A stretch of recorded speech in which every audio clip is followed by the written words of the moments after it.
Bab 311 Jenius nomor 1 tingkat 1. Ada banyak peringkat lain juga, seperti untuk pandai besi, desainer mesia, pembuat, dan mekanik. Lalu ada peringkat Jenius Utes. Itu dianggap peringkat sekunder di luar peringkat kontinental. Siapapun yang ditakdirkan untuk mencapai peringkat benua, dengan asumsi mereka tidak bertemu dengan kecelakaan yang tidak menguntungkan.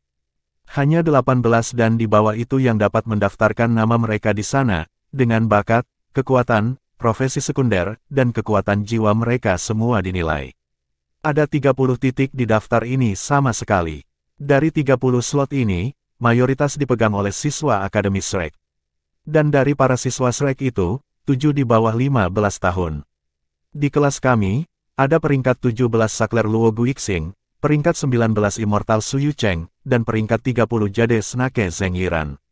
Petik 2. Tang Wulin merasakan hatinya bergetar setelah mendengar sistem peringkat ini untuk pertama kalinya. Kakak Yang, Anda harus menjadi bagian dari 7 itu, kan? Mungkin peringkatnya bahkan lebih tinggi dari Zheng Yiran juga. Kamu sangat kuat. Petik 2. Yang Nianxia terkekeh. Aku baru saja berhasil masuk ke daftar, peringkat 27. Semua orang memanggil saya beruang gelap. Petik 2. Beruang gelap. Tang Wulin terkekeh di dalam hatinya. Julukan itu cocok untuknya. Dia licik dan bisa menyembunyikannya dengan baik. Sebenarnya, peringkat itu tidak mutlak.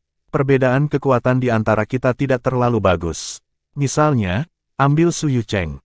Dia memiliki kultivasi yang lebih tinggi daripada Luo Guixing 3 cincin, tetapi dia berperingkat lebih rendah. Jadi Anda lihat, peringkat itu adalah evaluasi bakat yang komprehensif. Luo Guixing juga bukan orang dengan peringkat tertinggi di kelas kami. Ada seseorang di bawah 16 yang berhasil mencapai peringkat 9. Petik 2. Peringkat 9. Tang Wulin ternganga. Dia mengendalikan elemen ruang angkasa tetapi dia tidak di bagian atas daftar. Yang Nianxia mengangguk, serius dalam aksinya. Dikatakan bahwa belum ada kelas siswa baru sekuat kita dalam 100 tahun. Untuk memiliki 2 atau 3 siswa di Jenius Utes ranking dalam kelompok siswa baru sudah dianggap sangat baik. Tapi Akademi Shrek saat ini, ada 7 dalam daftar. Agar adil, 2 dari mereka sudah di kelas 2, jadi secara teknis kami punya 5 di kelas kami. Orang berperingkat tertinggi disebut Wuxi Duo. Saya tidak yakin bagaimana kami membandingkan dalam kekuatan, tapi saya tahu dia dari Star Luo City. Dia memiliki 4 cincin jiwa, tetapi tidak seperti Suyu Cheng, semuanya beribu-ribu tahun. Dia dipuji sebagai jenius sekali dalam 1 abad di Star Luo City, dan kemungkinan dia akan mencapai puncak peringkat pemuda jenius pada saat dia berusia 18 tahun. Dan selain itu, dia juga seorang desainer mesia peringkat keempat. Sangat menakjubkan. Sebenarnya, dia mirip dengan Anda dalam hal itu. Anda juga telah mencapai peringkat keempat, kan? Mengejutkan bahwa Anda berhasil melakukannya hanya dengan 2 cincin jiwa. Petik 2. Cara Gu Yue menyaksikan Tang Wulin bergeser pada saat itu. Awalnya, dia tidak setuju bekerja sama dengan Yang Nianxia, belum lagi keputusannya untuk merendahkan. Namun, dia mulai melihat kebijaksanaan dalam tindakannya. Paling tidak, mereka memperoleh pemahaman menyeluruh tentang peringkat Jenius Utes dari Yang Nianxia dan tahu siapa 5 siswa terkuat di kelas mereka. Apakah itu Wuxi Duo memiliki nama panggilan juga? Tanya Tang Wulin. Julukan berbicara banyak tentang orang itu. Nama panggilannya adalah Neraka. Neraka Wuxi Duo. Dia seharusnya cantik, tetapi untuk mendapatkan julukan semacam itu selain penampilannya. Saya tidak tahu seberapa kuat dia bisa. Petik 2. Neraka Wuxi Duo, Sakler Luo Guixing, Immortal Suyu Cheng, Beruang Gelap Yang Nianxia, dan Jade Snake Zheng Yiran yang sudah tersingkir. Ini adalah 5 orang terkuat di kelas kami, dan mereka semua ada di Jenius Utes ranking. Tang Wulin mengalihkan fokusnya ke Gu Yue. Dia yakin jika Gu Yue mengungkapkan kekuatan penuhnya, dia akan berhasil dalam daftar bergengsi itu. Seolah paranormal, Gu Yue bertemu dengan tatapannya, kilasan kebanggaan dan kerinduan untuk pertempuran di matanya. Itu mengejutkannya. Ini benar-benar Akademi Shrek. Setiap orang jauh lebih berbakat daripada saya. Saya harus bekerja lebih keras lagi jika ingin masuk dalam daftar itu. Dia menyukai tekanan semacam ini. Tentu saja, dia ingin mengambil mantel ketua kelas. Tapi dia berbohong untuk mengatakan itu perlu baginya. Tidak, tujuan sejatinya dalam kompetisi ini adalah untuk mengetahui seberapa kuat teman sekelasnya. Belajar tentang 5 peringkat sudah cukup untuk hari ini. Sekarang dia bisa fokus pada kompetisi. Yang Nianxia menunggu sampai tidak ada tanda-tanda kelompok Luo Guixing sebelum memimpin Tang Wulin dan Gu Yue ke arah yang berlawanan. Kompetisi telah berlangsung sekitar setengah jam. Tiba-tiba, suara Shen Yi mengguncang langit. 48 siswa tetap. Zona tempur harus dikurangi 50%. Petik 2. Ruang melengkung pada saat berikutnya, hutan berputar dan berubah menjadi tempat yang sama sekali baru. Medan berubah pada tanda setengah jam. Untungnya, Tang Wulin tanpa sadar meraih Gu Yue ketika itu terjadi. Setelah semuanya beres, Tang Wulin melihat sekelompok orang di depannya. Yang Nianxia masih di depannya, tapi sekarang, sekitar 30 meter lebih jauh di kejauhan, berdiri kelompok Luo Guixing. Selain itu, seorang gadis berdiri di sebelah kiri dan 2 anak laki-laki di sebelah kanan. Masa orang terlempar ke tanah terbuka ini dalam sekejap mata. Ini, Luo Guixing bereaksi lebih dulu. Merapikan medan perang. Barisan depan, seorang pemuda dengan perisai, segera menyerang lawan terdekatnya, kedua bocah lelaki di samping. Seluruh tim dari 7 bergerak selaras dengannya, dengan cepat mendekati pasangan. "Apakah kita lari?" tanya Tang Wulin. Yang Nianxia melambaikan tangannya. "Tidak, ini peluang bagus." Petik 2. Ketika dia berbicara, dia mendekati gadis di sebelah kiri. Tang Wulin memperhatikan gadis jangkung ini. Dia memiliki rambut bergelombang, pirang, kulit pucat, dan mata besar. Kecantikannya dipertentangkan dengan sikap dinginnya yang tampaknya memperingatkan semua orang untuk menjauh. Dia tidak menarik diri dari mereka. Sebagai gantinya, dia berjalan maju untuk menyambut mereka sambil melepaskan jiwa bela dirinya. "Mari kita bekerja sama melawan kelompok Luo Guixing." Yang Nianxia berteriak ketika mereka terpisah 20 meter. Kejutan tampak jelas di wajahnya. Dia menyipitkan matanya, menimbang pro dan kontra. "Baiklah." Suaranya manis dan lembut. Tanpa berkata apa-apa, dia mengganti target ke kelompok Luo Guixing dan menembak seperti roket. "Bersiap untuk pertempuran," teriak Yang Nianxia saat dia bergegas maju, tubuhnya membesar dan rambut emas gelap menutupi tubuhnya saat dia memanggil jiwa bela dirinya. Sepasang cincin jiwa ungu naik dari bawah Tang Wulin sementara rumput Blue Silver mengikuti kebangkitan Yang Nianxia. Sementara itu Gu Yue tetap berada di sisi Tang Wulin. Tidak lama setelah mereka berlari cepat, lampu hijau menyala dan menyelimuti Tang Wulin dan Yang Nianxia, meningkatkan kecepatan mereka. Yang Nianxia melirik mundur karena terkejut. Elemen angin. Sekarang dia mengingat kata-kata Tang Wulin tentang dukungan Gu Yue. Dia menggunakan es sebelumnya, dan sekarang angin. Apakah dia memiliki jiwa bela diri kembar? Meski begitu, keheranan Yang Nianxia berumur pendek. Lagi pula, dia belum pernah mendengar ada orang bernama Gu Yue di Genius Youth Ranking. Lampu-lampu perak berkelap-kelip dan bangkit dari kaki kedua bocah itu dalam pertempuran. Tiba-tiba, pemuda yang membawa perisai melaju dan menabrak lawan-lawannya. Namun bukannya mengirim mereka terbang, kedua bocah itu tampak terpaku pada perisai. Kemudian dengan lambaian tongkatnya, Su Xiaoyan menusuk bocah itu dengan tombak es. Dalam sekejap cahaya, kedua anak laki-laki itu tersingkir. Dari awal hingga akhir, hanya beberapa detik yang berlalu. Sebenarnya, Yang Nianxia telah menarik gadis lain ke sisinya pada saat yang sama kelompok Luo Guixing menetralkan kedua bocah lelaki itu. Efisiensi pertempuran mereka mengejutkan. Melalui semua itu, Luo Guixing tidak pernah berhenti tersenyum. 3 cincin jiwanya, 2 kuning dan 1 ungu, berbinar pada gilirannya. Tanpa jeda, pemuda perisai berbalik untuk menyerang gadis yang datang dari sisi Tang Wulin. Cahaya perak menelan tanah di bawahnya. Kali ini, Tang Wulin bisa dengan jelas melihat ruang membelit di sekitarnya, menekannya dan menguncinya di tempat. Bab 312 Neraka Wuxi Duo. Keterampilan jiwa pertama Luo Guixing, Spatial Lock. Menggunakan kemampuan penjara yang kuat, ia telah menetralkan kedua siswa sebelumnya. Keterampilan jiwa tidak bisa sepenuhnya membekukan target dan hanya bisa membasmi mereka di tempat sejenak, sehingga diperlukan penilaian yang tepat untuk digunakan secara efektif, sesuatu yang tidak dimiliki Luo Guixing. Menilai dari momentum gadis yang menagih itu, dia memutuskan untuk tidak berkonfrontasi langsung. Tetapi pada saat itu, mata semua orang menjadi lebar. Tubuh gadis itu menjadi ilusi dan cincin jiwa bangkit dari bawahnya. 1 cincin, 2 cincin, 3 cincin, 4 cincin. Sebanyak 4 cincin ungu muncul di sekitarnya. Si Duo, setengah dari siswa yang hadir berteriak serempak, termasuk Tamulin. Mereka baru saja menyebutkannya dan sekarang dia muncul. Kemudian terlintas dalam benak Tamulin mengapa Yang Nianxia hanya meminta kerja sama karena dia mengenalinya. Meskipun tim Luo Guixing lebih besar dari mereka dan dalam kondisi baik, sulit untuk mengatakan tim mana yang akan muncul di atas, terutama dengan peringkat 9 Hell Si Duo dan peringkat 27 Dark Bear Yang Nianxia di pihak mereka.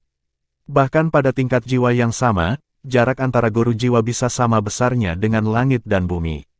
Itu adalah kesempatan langka bagi mereka untuk menghilangkan tim besar Luo Guixing serta menjalin hubungan dengan Si Duo. Tindakan Yang Nianxia akan bermanfaat bagi mereka segera maupun dalam jangka panjang. Si Duo berputar di udara seolah tanpa tulang, meninggalkan bayangan di garis depan.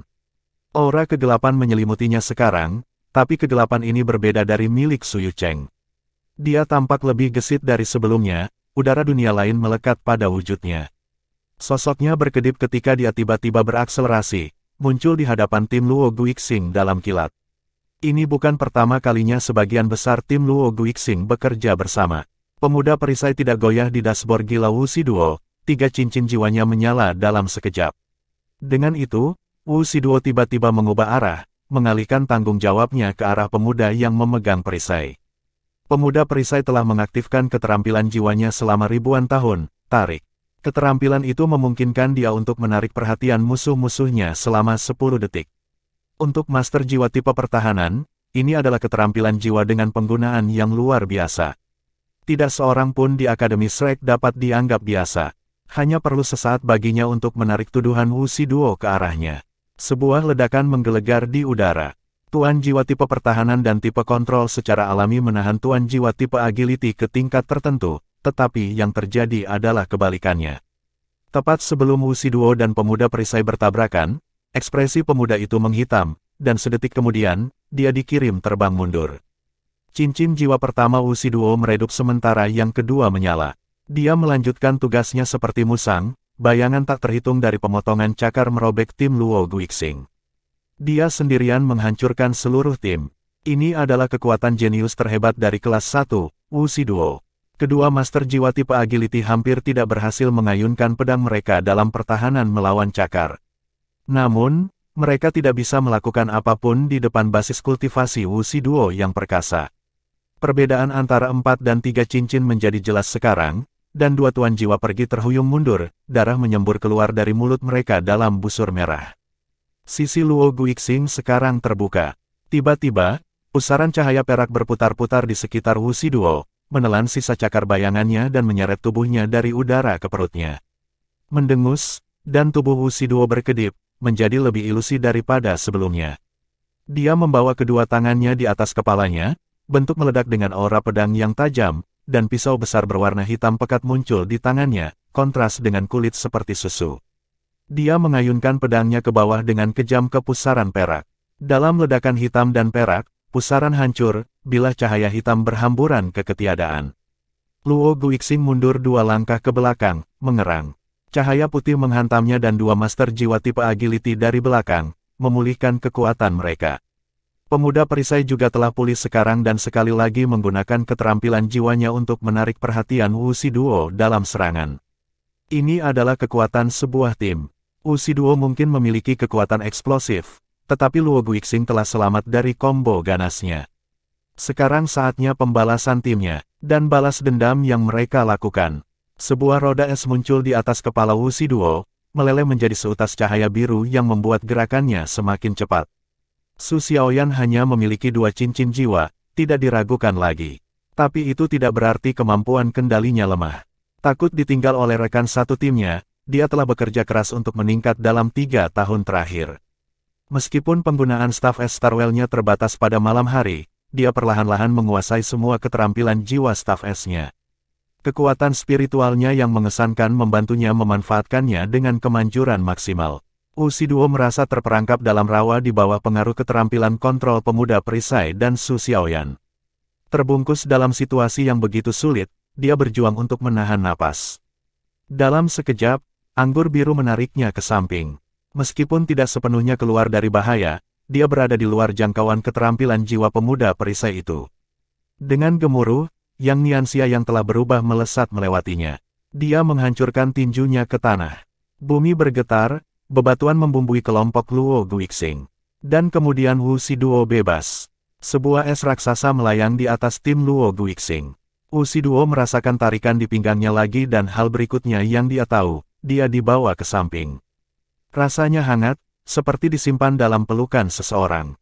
Memutar kepalanya, Wu Shiduo mendapati dirinya menatap lurus ke wajah cantik, terpesona oleh mata besar yang dibingkai dengan bulu mata panjang.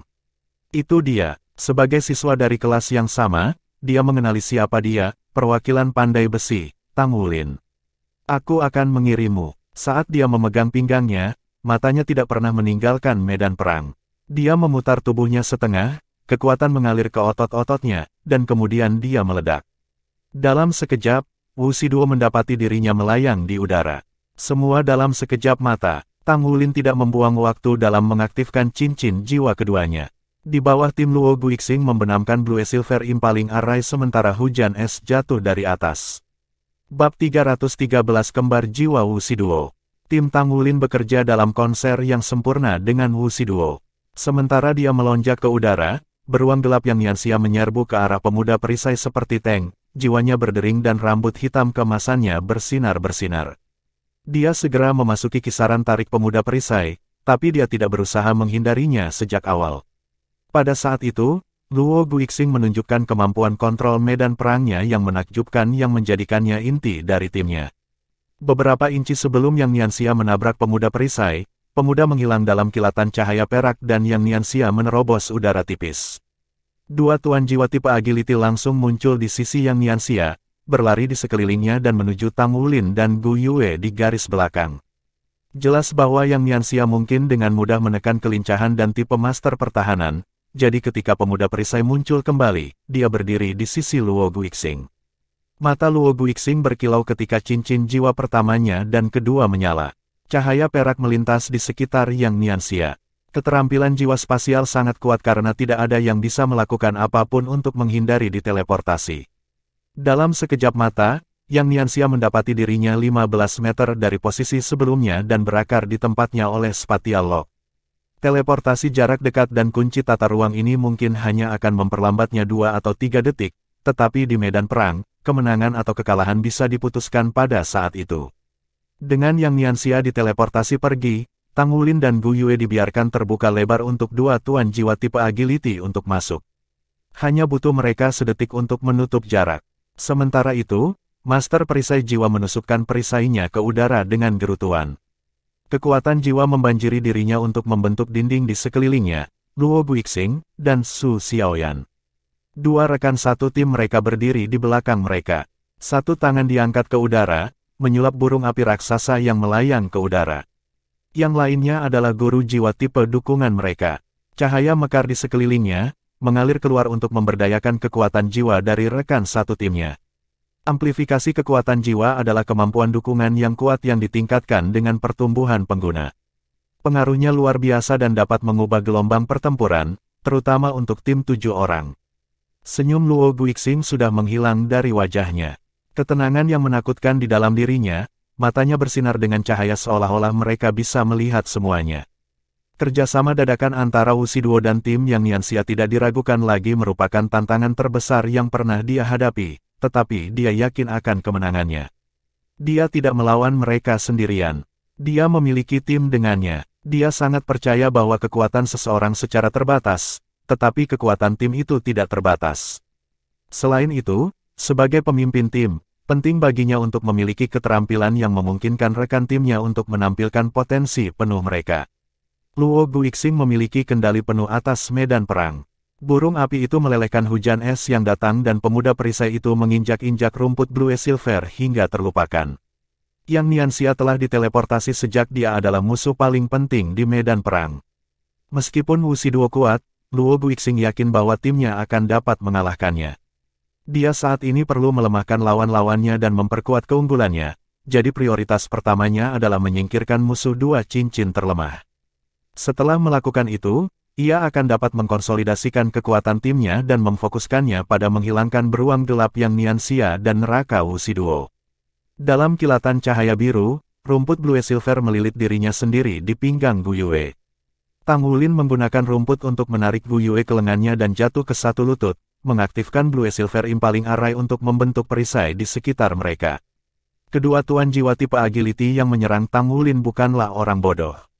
Begitu rumput Blue Silver meletus dari tanah, mereka melompat ke udara. Namun, rumputnya terlalu tebal, dan mereka segera kehilangan jejak target mereka. Sementara itu, Yang Nianxia membebaskan diri dari pengekangan spasial dan menyerang Luo Guixing dengan raungan.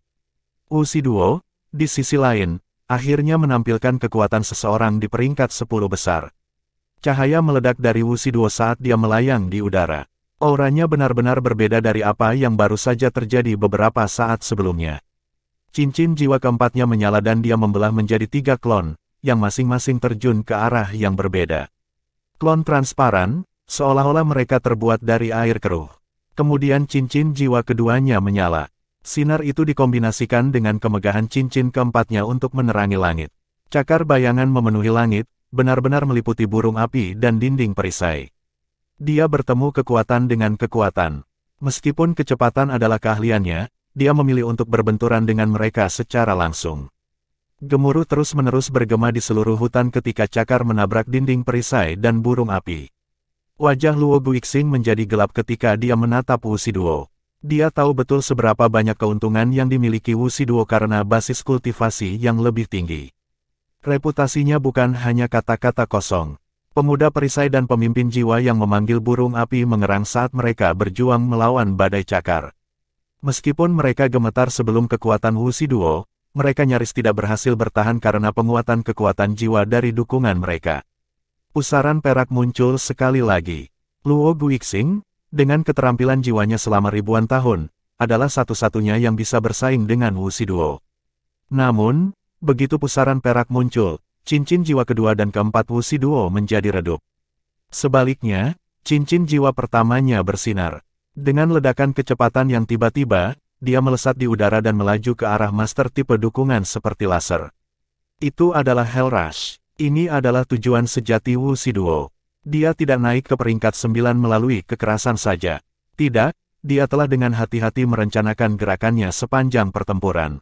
Namun pada saat itu, tombak es menembaknya dari samping, mencegatnya yang sedang terburu-buru. Tombak itu berkilau dengan cahaya dingin. Siapapun yang terkena pasti akan berada di waktu yang buruk. Wu Shiduo baru saja menggunakan serangkaian keterampilan jiwa, jadi dia jelas harus kehabisan kekuatan jiwa. Luo Guixing berbalik dan memberikan jempol pada Su Xiaoyan. Meskipun Su Xiaoyan hanya memiliki 2 cincin jiwa, dia selalu berhasil bertindak pada saat-saat penting sepanjang kompetisi untuk menjadi presiden kelas, membuatnya bergerak pada waktu yang tepat untuk mengubah gelombang pertempuran. Dia tidak membutuhkan arahan dari Luo Guixing untuk berbaur dan bekerja sama dengan rekan satu timnya. Dapat dikatakan bahwa dia adalah lem yang membuat tim tetap sinkron. Sebagai hasilnya, mereka menyetujuinya meskipun basis budidayanya rendah. Namun, pada saat itu, sesuatu yang benar-benar tidak terduga terjadi. Mulut Wu Shiduo menyeringai menakutkan. Dia tidak bergerak untuk menghindari tombak es. Sebagai gantinya, 4 cincin jiwanya yang ungu lenyap dan digantikan oleh 1 cincin jiwanya yang ungu. Cahaya putih meledak dari tubuhnya.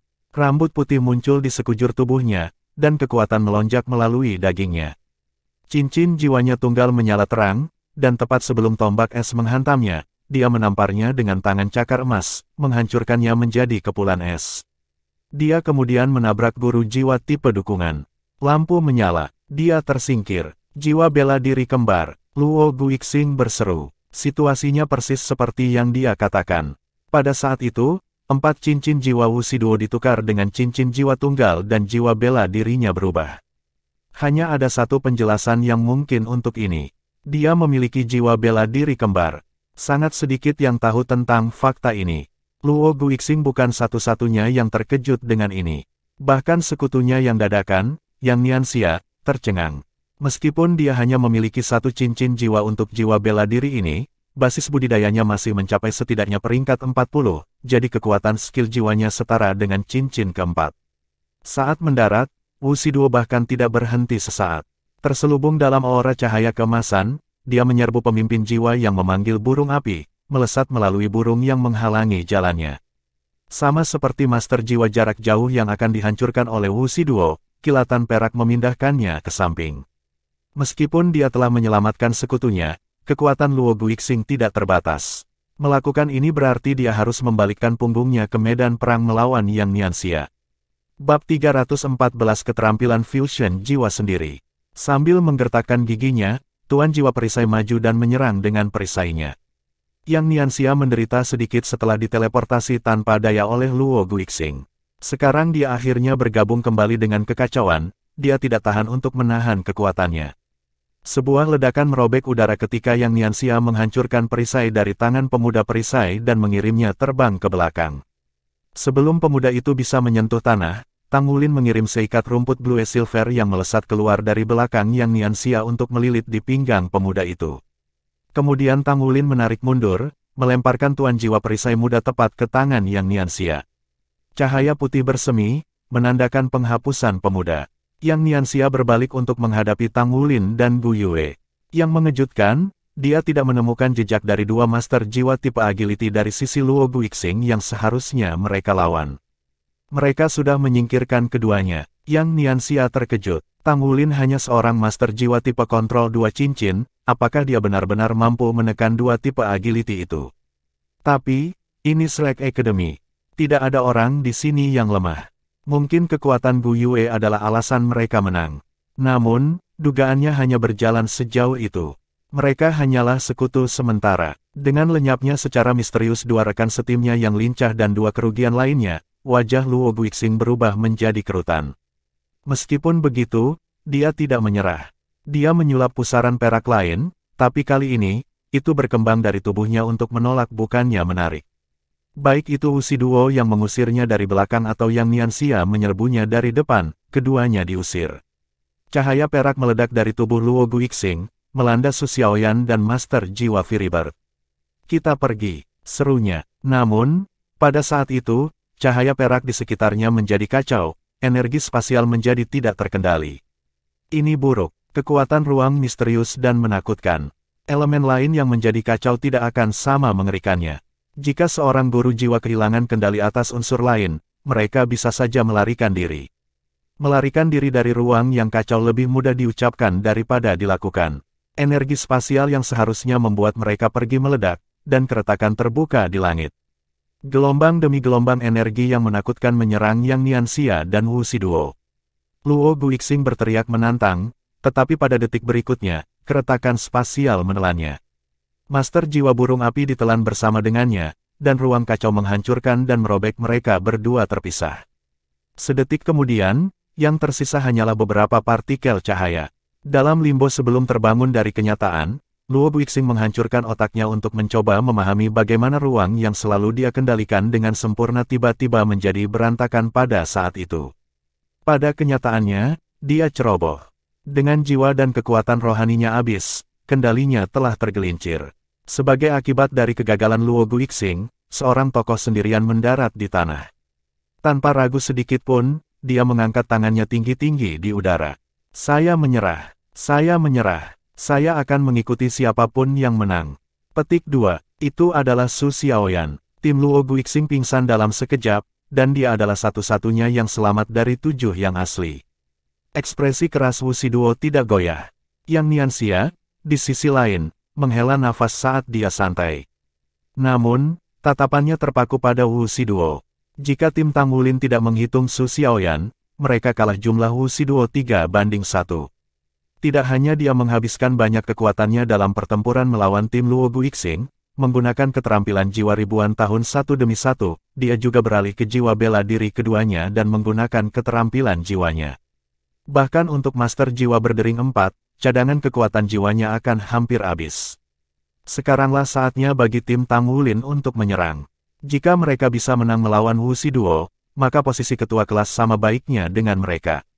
Wuxi Duo menyipitkan matanya pada Yang Nianxia. Dia berdiri di sana dengan kukuh, cahaya keemasan melintas di sekujur tubuhnya. Kita tidak punya waktu untuk kalah. Teriak Yang Nianxia kemudian didakwa pada Wuxi Duo. Yang Nianxia tahu betul bahwa, jika mereka membiarkan Wuxi Duo pulih, bahkan kekuatan gabungan dari seluruh timnya tidak akan mampu mengalahkannya dan 4 cincin jiwa ungu. Mereka mengalahkannya sekarang atau tidak pernah. Bahkan saat dia menyerang Wuxi Duo, dia tidak melupakan Su Xiaoyan.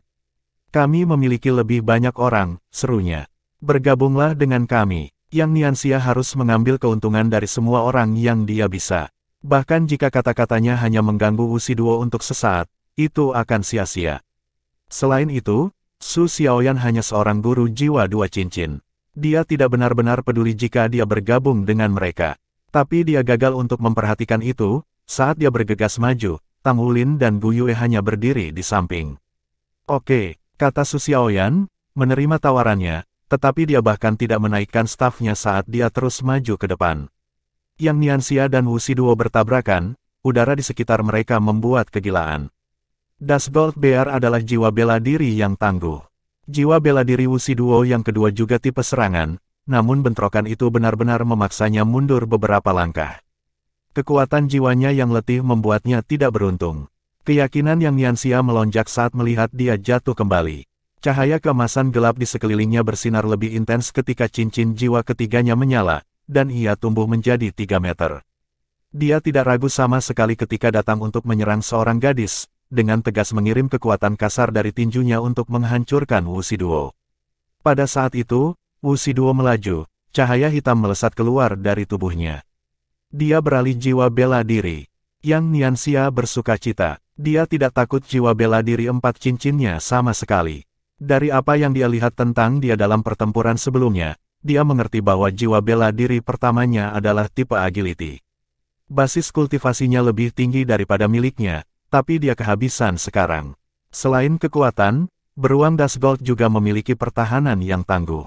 Dengan keterampilan jiwanya yang ketiga sekarang diaktifkan, Yang Nianxia yakin bahwa Wuxi Duo tidak akan dapat menembus pertahanannya.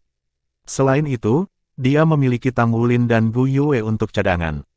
Kemenangannya sudah pasti. Sama seperti yang Nianxia mulai bersenang-senang dalam kemenangannya yang akan datang, sesuatu yang aneh mulai terjadi pada Wuxi Duo. Aura hitam muncul di sekelilingnya, tetapi cahaya keemasan tidak menghilang. Kedua aura menyatu menjadi cahaya emas gelap yang kacau saat rambut emas di tubuhnya mengambil kilau kristal. Bentuk manusianya menghilang dan dia menjadi harimau putih transparan. Apa ini? Yang Nianxia menatapnya dengan mata kusam. Dia belum pernah mendengar hal seperti ini terjadi sebelumnya. Tidak mungkin ini adalah avatar jiwa bela diri. Bahkan jika jiwa bela dirinya adalah macan putih, dia harus menjadi sage jiwa 7 cincin untuk memanifestasikan avatarnya. Dia hanya leluhur jiwa berdering 4. Pikiran itu hanya terlintas dalam benaknya selama sepersekian detik sebelum dia harus kembali ke perhatian ketika macan putih neraka menggeseknya. Berusaha sekuat tenaga, tidak ada yang bisa dilakukannya untuk menghindarinya. Sesaat kemudian, cahaya putih menyala. Kontestan lain tersingkir. Tang Wulin dan Gu Yue tercengang. Apakah itu? Keterampilan fusi jiwa diri. Untuk menjalankan keterampilan fusi jiwa, diperlukan 2 master jiwa yang sangat kompatibel. Ketika mereka bersentuhan satu sama lain, jiwa bela diri mereka akan melebur dan melepaskan ledakan kekuatan. Ini mengingatkan Tang Wulin dan Gu Yue tentang pertempuran mereka melawan saudara kembar yang melepaskan keterampilan fusi jiwa mereka untuk secara instan membalikkan gelombang pertempuran. Kekuatan yang Wuxi Duo tunjukkan saat ini melebihi kekuatan saudara kembar dan jauh melampaui apa yang bisa dipahami Tang Wulin dan Gu Yue. Dalam benak Tang Wulin, hanya ada satu alasan untuk kekuatan yang baru saja ia perlihatkan. Itu harus menjadi keterampilan fusi jiwa diri. Dengan kata lain, Wuxi Duo telah menyatukan jiwa bela diri kembarnya. Bab 315 pentingnya presiden kelas. Fusi jiwa Wuxi Duo tidak diragukan lagi perkasa. Hanya satu serangan yang diperlukan untuk menghancurkan Yang Nianxia dan menguranginya menjadi motif cahaya. Lari, Tang Wulin segera memesan. Gu Yue bergerak tanpa ragu-ragu. Cahaya perak menyala, memindahkan Tang Wulin dan dirinya sendiri tepat di luar pembukaan dan ke kedalaman hutan. Mereka telah merasakan kekalahan di tangan keterampilan fusi jiwa sebelumnya. Tidak berani meremehkannya, mereka memilih untuk berhati-hati dan mundur menghadapi kekuatan seperti itu. Udara mengaduk. Beberapa saat kemudian, harimau putih neraka muncul di tempat mereka berdiri. Cakar kuatnya menebas hanya untuk tidak mengenai apapun. Saya menyerah, teriak Su Xiaoyan saat dia duduk di tanah dengan tangan tinggi di udara. Hell White Tiger mendarat di tanah. Namun pada saat berikutnya, sosoknya memudar, berubah ilusi sebelum memutar dan menghilang, meninggalkan Wu Shiduo di tempatnya. Meskipun kulitnya pucat, dia berdiri dengan punggung lurus dan kepala terangkat tinggi. Kekuatannya menjadi bukti bahwa dia lebih dari pantas mendapatkan posisinya sebagai siswa terkuat di kelas 1. Dengan 4 cincin jiwa ungu, jiwa bela diri kembar, dan keterampilan fusi jiwa diri, mustahil baginya untuk tidak berdiri di puncak. Kemampuannya yang paling penting adalah keterampilan fusi jiwanya. Itu belum pernah terjadi sebelumnya di benua Douruo. Semua kemampuannya digabungkan untuk memberinya tempat di 10 besar dari Genius Youth Ranking. Apa kamu baik-baik saja? Tanya Su Xiaoyan. Wu Shiduo berbalik, menembak Su Xiaoyan dengan tatapan dingin. Aku sangat lemah sekarang. Tubuh saya dalam kondisi yang buruk, dan saya telah menguasai kekuatan jiwa saya. Jika Anda berencana untuk bertindak, maka lakukan sekarang. Ayolah. Petik 2. Su Xiaoyan melambaikan tangannya dengan acuh tak acuh. Bagaimana aku bisa memanfaatkanmu seperti itu? Saya bukan tipe orang seperti itu. Saya sudah menyerah, jadi saya di tim Anda sekarang. Petik 2. Wu Shiduo mengerutkan kening pada senyum manis dan polos Su Xiaoyan, lalu duduk di tanah. Kalau begitu lindungi aku. Saya akan bermeditasi. Dia menutup matanya. Giliran Su Xiaoyan untuk menatap kosong pada Wu Shiduo. Apakah akting saya terlalu bagus? Tang Wulin dan Gu Yue menyaksikan dari bayang-bayang pohon. Gu Yue merajut alisnya. Apa yang akan kita lakukan sekarang? Tang Wulin tersenyum kecut. Tidak perlu terburu-buru. Pertempuran besar seperti itu pasti menarik perhatian orang lain. Dengan kompetisi yang hampir berakhir, siapa yang tidak akan mengambil kesempatan ini untuk mengalahkan Wu Shiduo? Kami akan menunggu di sini. Keterampilan fusi jiwanya mungkin kuat, tetapi juga mengkonsumsi banyak kekuatan jiwanya. Saat ini, dia bukan ancaman jadi kami hanya akan menggunakannya sebagai umpan. Selain itu, dia mungkin memiliki kartu lain di lengan bajunya karena dia berani bermeditasi di tempat terbuka. Daripada mengambil risiko dan pergi mencari orang lain, kita harus menunggu di sini dan membiarkan Wu Shiduo melemahkan mereka sebelum kita masuk. Petik 2. Gu Yue menggelengkan kepalanya. Aku baik-baik saja dengan menunggu, tapi aku tidak ingin ada yang mengganggunya. Petik 2. Tang Wulin menatapnya dengan heran. Mengapa? Gu Yue bertemu dengan tatapannya. Aku ingin berduel dengannya dalam kondisi terbaiknya. Petik 2. Tang Wulin tertawa kecil. Oh kamu sama keras kepala seperti biasanya. Baiklah, baiklah. Kami akan melindunginya saat dia bermeditasi. Petik 2. Kalian berdua memiliki hati yang besar. Bukankah lebih baik jika aku hanya berurusan dengannya sekarang? Xie muncul di samping mereka. Dia diam-diam membuntuti mereka dari kejauhan sepanjang waktu. Tang Wulin menggelengkan kepalanya. Tidak, Gu Yue benar. Jika kita mengalahkannya sekarang, akankah dia benar-benar menerima kita sebagai pemenang? Tidak mungkin dia mau, dan yang lain juga tidak. Jika ada di antara kita yang ingin menjadi presiden kelas, kita perlu menunjukkan kekuatan kita. Ini Shrek, hanya yang kuat yang disambut. Wu Shiduo adalah tantangan yang harus kita atasi. Dia berbalik ke Gu Yue. Tapi aku ingin kamu berjanji padaku satu hal, Gu Yue. Petik 2. Apa? Aku tahu kamu menolak untuk menerima ini, tetapi jangan menyangkal bahwa seorang master jiwa berdering 4 dengan keterampilan fusi jiwa diri lebih kuat dari kita. Akan sulit untuk mengalahkannya, jadi mari kita bertarung bersama, oke? Petik 2. Gu Yue tersenyum. Lawan kita bukan hanya dia. Wulin, apakah ketua kelas benar-benar penting bagi Anda? Petik 2. Tang Wulin terkejut. Jantungnya berdebar, tetapi dia tersenyum sesaat kemudian. Saya mengerti. Terima kasih telah diingatkan. Kami akan melakukan ini bersama-sama. Petik 2. Kapten, mengapa kamu mengecualikan saya dari ini? Xie cemberut. Tang Wulin membisikkan beberapa kata ke telinga Xie, dan dia merenungkannya. Itu masuk akal. Baik, saya baik-baik saja dengan itu. Ingatlah untuk memberikan kompensasi kepada saya nanti. Xie terkikik nakal. Tang Wulin memutar matanya. Bahkan tanpa masalah ini, apakah aku akan berutang budi padamu? Hutan secara bertahap menetap. Bertentangan dengan harapan Tang Wulin, tidak ada yang datang. 12 orang masih ada. Arena akan berkurang sekarang untuk pertempuran terakhir.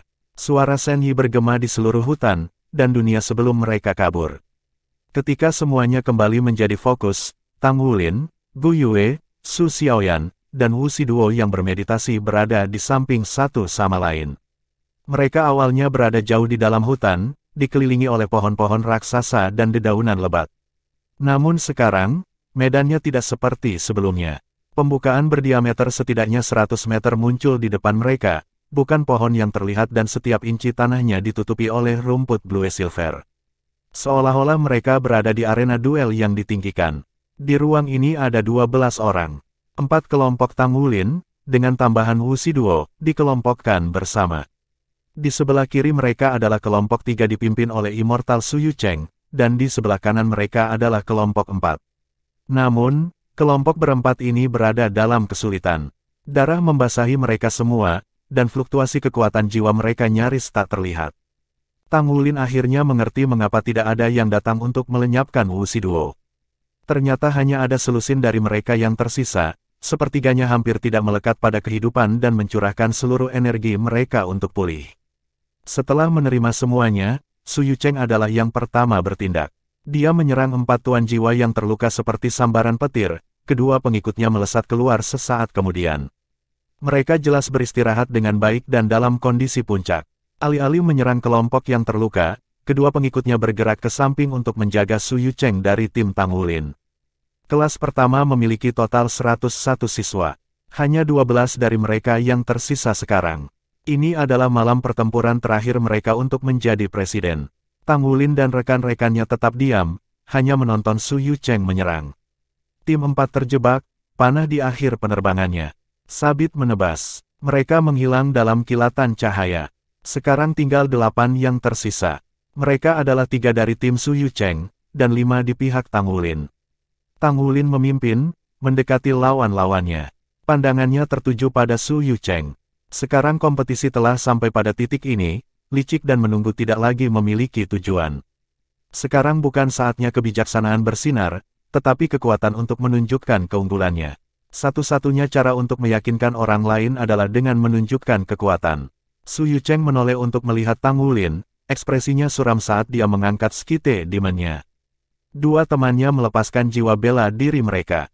Tetapi ketika mereka melihat bahwa Tangulin hanya memiliki 2 cincin jiwa, senyum mengejek menarik bibir mereka. Mereka mengasumsikan formasi pertempuran mereka yang biasa, Gu Yue dan Su Xiaoyan di belakang, Tangulin sebagai garda depan, dan Xie Xie di samping. Tidak ada pihak yang berbicara.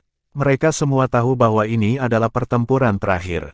Su Yucheng tidak mengerti apa situasinya dengan Wuxi Duo, yang duduk di kejauhan, tetapi dia tahu bahwa satu-satunya pilihan sekarang adalah mengalahkan lawan-lawannya. Simpan kekuatan jiwamu, kata Tangulin kepada Gu Yue. Aku akan berurusan dengan Su Yucheng. Kata-katanya dipenuhi dengan keyakinan. Sejak awal kompetisi, Tangulin dengan sabar menunggu waktunya. Demi rekan-rekannya, dia tidak menunjukkan kekuatan penuh dan mempertahankan dirinya dalam kondisi puncak sepanjang waktu. Bukannya dia tidak ingin bertarung dan memamerkan kekuatannya, tetapi dia tidak bisa. Dia harus bertindak dalam pertimbangan timnya. Tapi dia tidak lagi harus menahan diri. Dia ingin melihat siapa yang lebih kuat, dia atau Immortal Su Yucheng. Dia ingin melihat seberapa kuat seorang ranker. Sebelumnya, Gu Yue telah bertanya kepadanya apakah menjadi ketua kelas itu penting. Kursi ketua kelas itu penting. Namun, itu tidak bisa dibandingkan dengan kesenangan pertempuran. Dua anggota tim abu-abu Su Yucheng berubah ilusi dan berlari keluar. Keduanya adalah master jiwa tipe agility. Adapun Su Yucheng, dia tidak diragukan lagi tipe penyerangan. Bab 316 Pertempuran Terakhir. Saat melihat api berderak di mata Tangulin, Gu Yue berhenti tepat di jalurnya. Keyakinan itu membuatnya tidak ingin ikut campur dalam pertempuran melawan Su Yucheng. Menghadapi Su Yucheng yang berdering 4 dalam pertandingan 1 lawan 1 adalah hal yang ingin dilakukan Tangulin. Tidak ada keraguan bahwa dari seluruh kelas 1, Su Yucheng berada di urutan kedua setelah Wuxi Duo. Kecakapan taktisnya mungkin tidak cocok dengan Luo Guixing, tetapi kekuatan individualnya jauh lebih tinggi. Wu Zhangkong selalu mengebor mereka bahwa hanya dengan menghadapi lawan yang benar-benar kuat mereka akan tumbuh dengan potensi penuh mereka. Bagi Tangulin, Su Yucheng adalah tantangan yang menjulang, tetapi ia sangat mendambakannya. Gu Yue berbalik, matanya melayang ke Wuxi Duo yang duduk. Dia duduk dan menutup matanya. Dia ingin mereka berdua berduel dalam kondisi terbaik mereka. Instan Tang Wulin dan Gu Yue memutuskan sendiri, aroma medan perang berubah. Keduanya telah memilih lawan mereka untuk pertempuran terakhir. Kekalahan itu tidak ada konsekuensinya bagi mereka, selama mereka bisa tumbuh dari pertempuran. Aura emas samar menyebar di sekitar Xie, dan dalam sekejap, sosok warna cerah yang sama melesat keluar dari tubuhnya, berlari ke arah salah satu lawan abu-abu. Jelas, dia akan bertarung sendirian berdua. Lebih jauh, Su Xiaoyan mengacungkan tongkatnya tinggi-tinggi di udara, mulutnya bergerak saat dia menggumamkan beberapa nyanyian. Namun dia tidak melepaskan keterampilan jiwa. Sebagai gantinya, dia menutup matanya, alasan tindakannya yang bisa ditebak siapapun. Pemuda abu-abu di sebelah kiri menjadi lebih nyata ketika ia memanggil jiwa bela dirinya, sepasang sais perak gelap. Poin tajam mereka sangat baik untuk menusuk dan garpu memungkinkan mereka untuk menangkap senjata apapun. Dia menyilangkan saisnya. Pertemuan logam menghasilkan ledakan energi, yang digabungkan menjadi peluncuran halo abu-abu menuju Xie. Dia bukan tipe agility, tapi tipe kontrol. Xie langsung sadar, keduanya akan berbentrokan. Beberapa inci sebelum tabrakan, sosok Xie berkedip-kedip seperti hantu, dan dia muncul di luar jangkauan halo. Pada saat yang sama, dia melepaskan blade naga cahaya yang mencapai leher lawannya dalam sekejap mata. Dia telah menggunakan seni rahasia dari Sekte Tang, Ghost Shadow Perplexing Track untuk menghindar. Di depan lain pertempuran, klon Xie juga berkedip-kedip di seluruh medan perang dengan Ghost Shadow Perplexing Track. Tidak ada yang bisa dilakukan lawan mereka untuk menghentikan pendekatan mereka dalam menghadapi serangan semacam itu.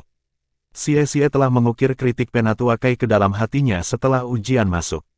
Menggunakan kedua keterampilan jiwa ketiganya, ia bisa menghasilkan 6 klon untuk 6 target. Namun, dia tidak bisa mengendalikan semuanya dengan sempurna, kultivasi dan kekuatan spiritualnya terlalu kurang untuk melakukannya. Kritiknya memaksanya untuk bertanya-tanya apakah 6 klon kaliber itu sesuatu yang istimewa. Setelah merenungkan pertanyaan ini, ia bereksperimen dengan keterampilannya dan menemukan bahwa batasnya saat ini sepenuhnya mengendalikan 2 klon. Terutama jika dia memilih untuk memiliki kedua klon menggunakan Ghost Shadow Perplexing Track. Dengan membatasi dirinya pada 2 klon, ia dapat dengan bebas menggunakan seni rahasia dengan membagi pikirannya menjadi 2 bagian, yang juga menguntungkan pertumbuhan kekuatan spiritualnya. Ini adalah upaya pertamanya dalam mempraktikkan teorinya. Xie telah memanggil 2 klon, membelah pikirannya menjadi 2. Dia telah mengabaikan setiap keterampilan jiwa lainnya dalam gudang senjatanya, sebagai gantinya memilih untuk fokus pada Dragon Light Blade, untuk mengeluarkan potensi sebenarnya dari Ghost Shadow Perplexing Track. Mengincar hasil terbaik mungkin tidak ada dalam daftar. Sebaliknya, menghindari kesalahan adalah, dia akan menggunakan 2 lawan kuat ini untuk meredam dirinya sendiri. Pasangan pemuda abu-abu cepat ternyata adalah tipe master jiwa kontrol. Mereka berasumsi bahwa menunda seorang guru jiwa tipe agility yang menggunakan klon akan mudah. Tetapi kenyataan tidak memaafkan. Tidak hanya kecepatan lawan mereka melebihi harapan mereka, dia juga memiliki gerak kaki aneh yang tidak mungkin dilacak. Tidak lama sampai mereka mundur ke sudut. Su Yucheng berdiri tegak, menyaksikan Tang Wulin mendekatinya. Wajah pucatnya tidak mengungkapkan apapun, tidak ada emosi apapun. Aura dingin yang mematikan melekat di sekitarnya ketika riak udara hitam menempel pada sabitnya.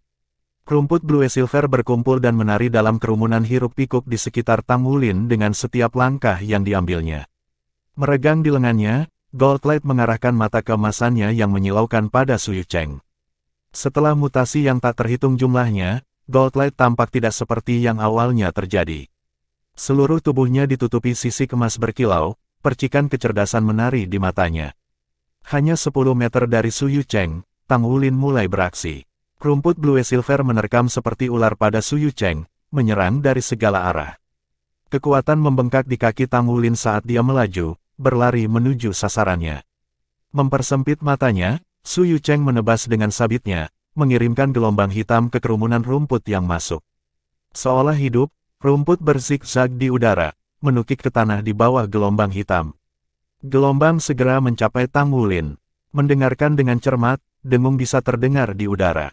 Tang Wulin tidak mencoba menghindar. Sebaliknya, cahaya keemasan melintas ketika tangan kanannya berubah menjadi cakar dan dia menusukkannya ke gelombang, merobek-robeknya. Dia melompat ke arah Su Yucheng. Rumput Blue Silver pecah menjadi kegilaan, menembak keluar untuk membelenggu Su Yucheng, milik kemampuan Bintang Wulin.